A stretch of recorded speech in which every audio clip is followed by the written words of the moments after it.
Hi, Assalamualaikum warahmatullahi wabarakatuh. I'm Nurul Izzah Binti Zainudin with group member Nurin, Nazmina, Balqis, Raihana and Zaidah, Zakirah.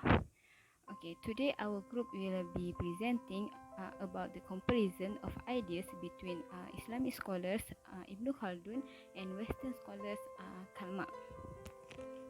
Did you know the full name of Ibn Khaldun?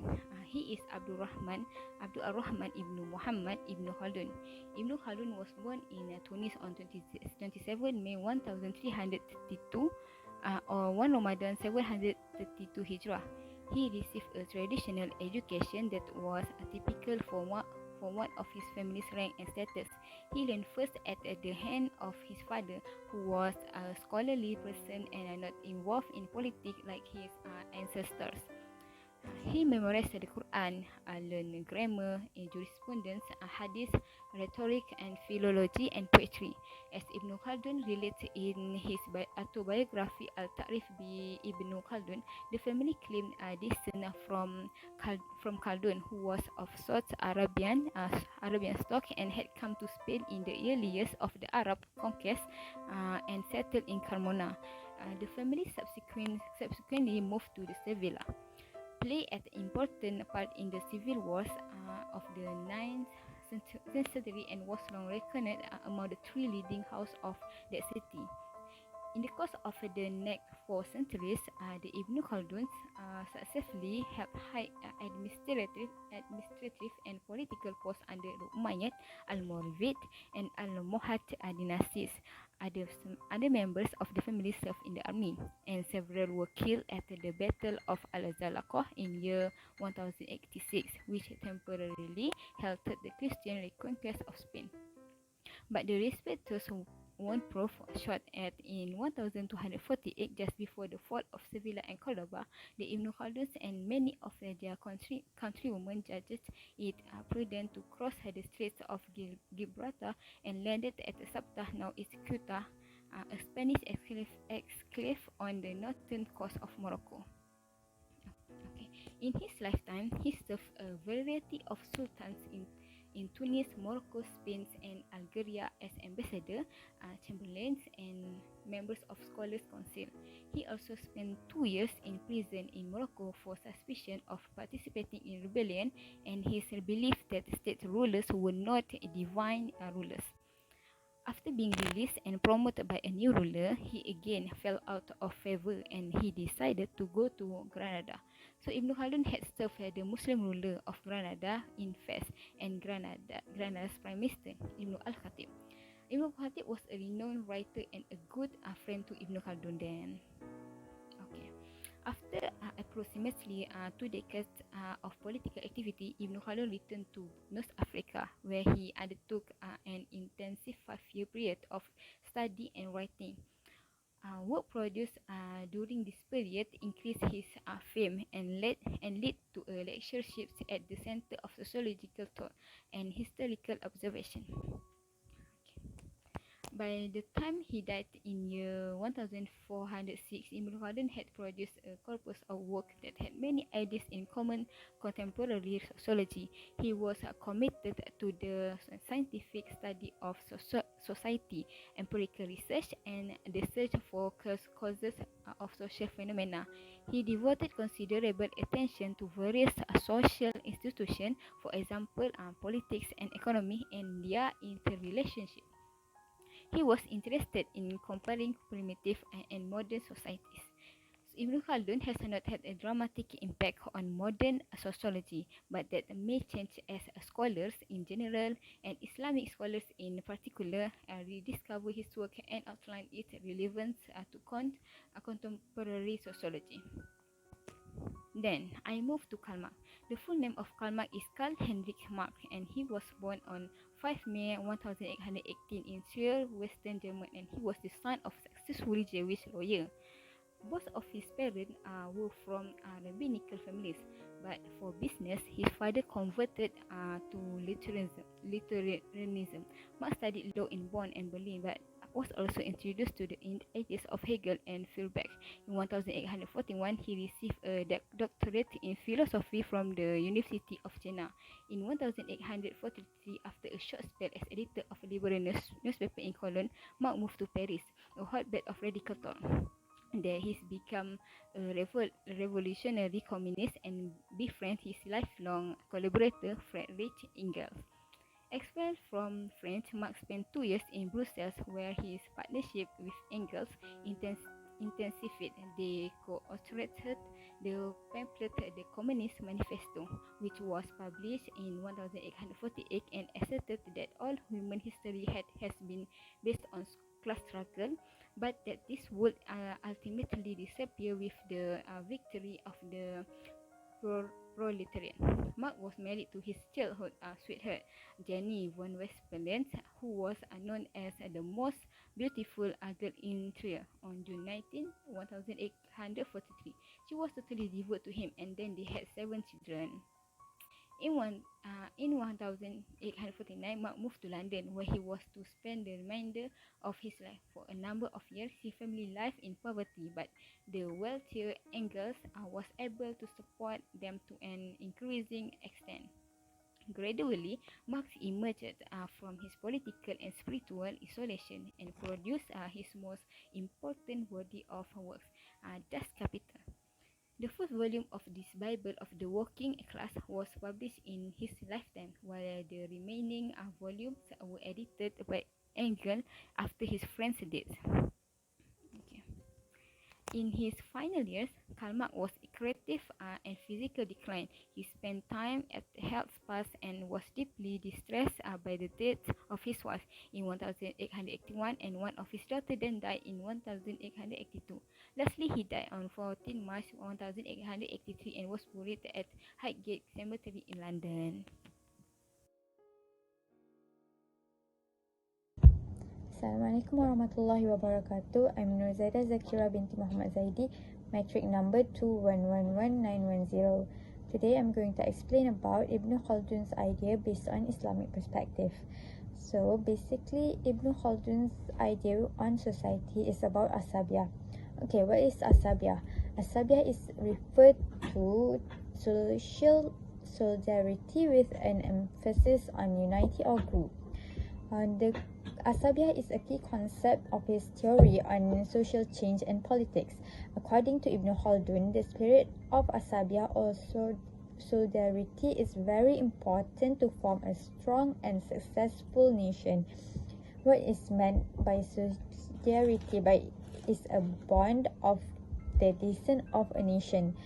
Any nation that is loose or weak in its Asabiyah spirits, then a country will lead to ruin and destruction. Ibn Khaldun also stated that good asabiyah is centered on true religious belief.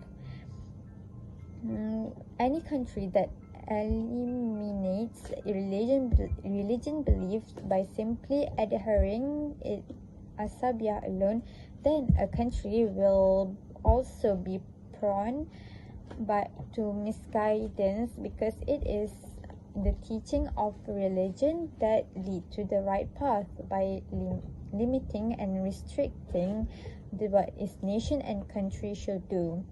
Because without religion beliefs, man will tend to pleasure alone without thinking of the consequences of what happened.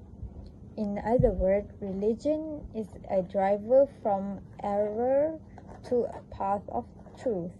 Therefore, from Ibn Khaldun's theory of Asabiyah, it can be understood that the importance of spirit of Asabiyah is forming a great nation, but must be based on her pure religious values. Assalamualaikum. My name is Nurin Nazmina Balqis Binti Ibrahim, metric number 2114636, and I will be discussing about Karl Marx's idea.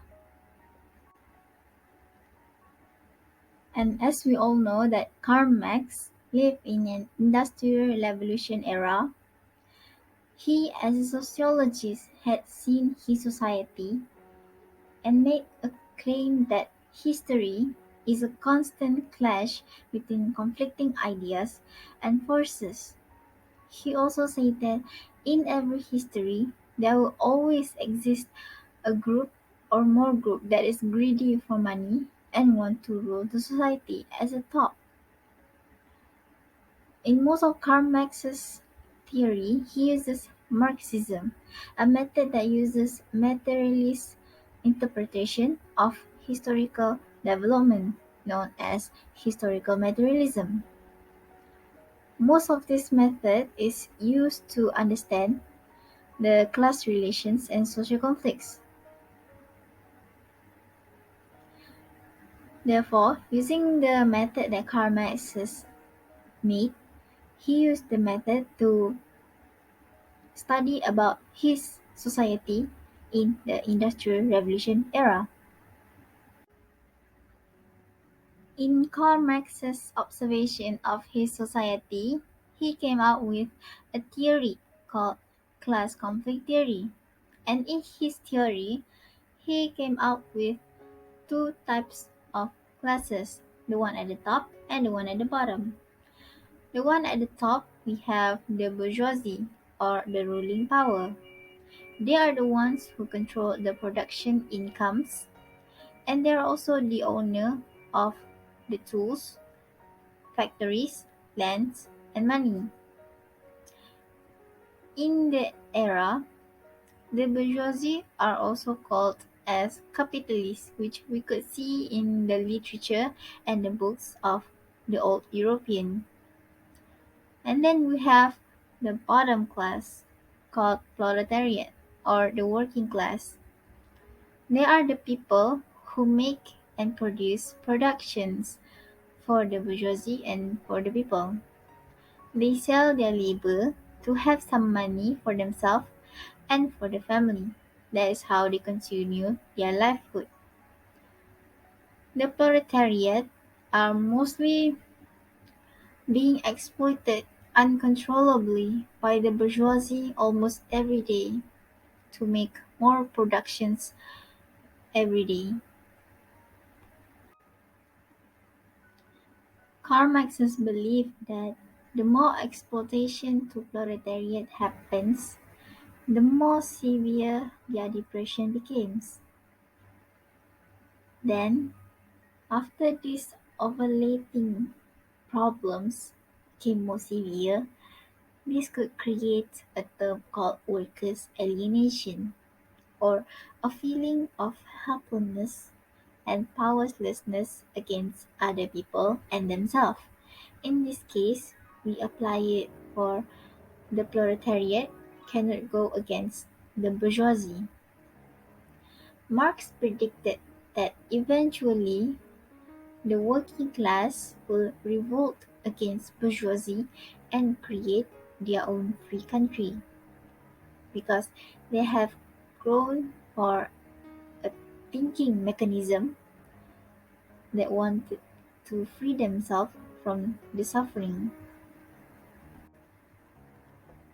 We can see that Marx's idea of social class have pretty much in correlation with the modern society. It was constantly used in relating the social status that exists in the society nowadays.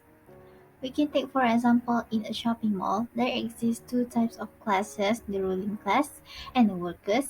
The ruling class is the executives and the employers. Meanwhile, the workers are the employees and the customers. The workers are the ones who contribute to produce productions and to collect the profits, and the ruling power then gain the profits and use it for themselves. We can see how obvious it is the social class theory from Karl Marx had exist even in the modern society nowadays.